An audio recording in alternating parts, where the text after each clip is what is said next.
చెప్పిన ప్రభుత్వం. Ration card వారికి మళ్ళీ ప్రభుత్వం శుభవార్త అయితే చెప్పింది.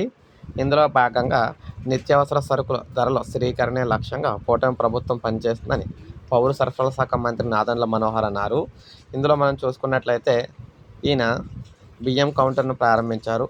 ఇందులో భాగంగా చూసుకున్నట్లయితే ఏం చేస్తున్నారంటే రేషన్ కార్డుతో సంబంధం లేకుండా వేరేగా మిగిలిన వారందరూ కూడా బియ్యాన్ని అయితే సన్న బియ్యాన్ని రూ. 52 అయితే ఇస్తున్నారనమాట.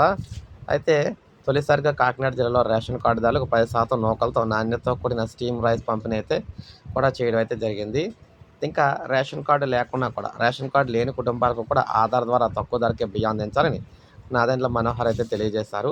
విశాఖపట్నం, రాజమహేంద్రవరం, విజయవాడ, గుంటూరు, నెల్లూరు, తిరుపతి, కర్నూలు తదితర నగరాల్లో ఈ మేరకు ఏర్పాట్లు చేయాలని చెప్పేసి అధికారులను ఆదేశించారు. ఈ కేంద్రాల ఏర్పాటు వల్ల బియ్యం ధరలు తగ్గుముఖం పట్టాయని కూడా చెప్పారు.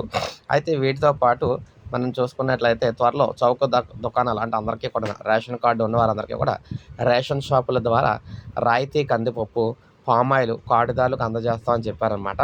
అంటే మళ్ళీ పాతగా ఇచ్చినట్టు ఆయిల్ ప్యాకెటు, అదేవిధంగా కందిపప్పు అయితే ఇవ్వబోతున్నారన్నమాట. మళ్ళీ తొందరలోనే ఇవైతే పంపిణీ అయితే చేస్తా అని చెప్పేసి తెలియజేయడం అయితే జరిగింది. సో ఇది మనకు అప్డేట్. ఒక లైక్ చేయండి, సబ్స్క్రైబ్ చేసుకోండి, మన ఛానల్ సబ్స్క్రైబ్ చేసుకొని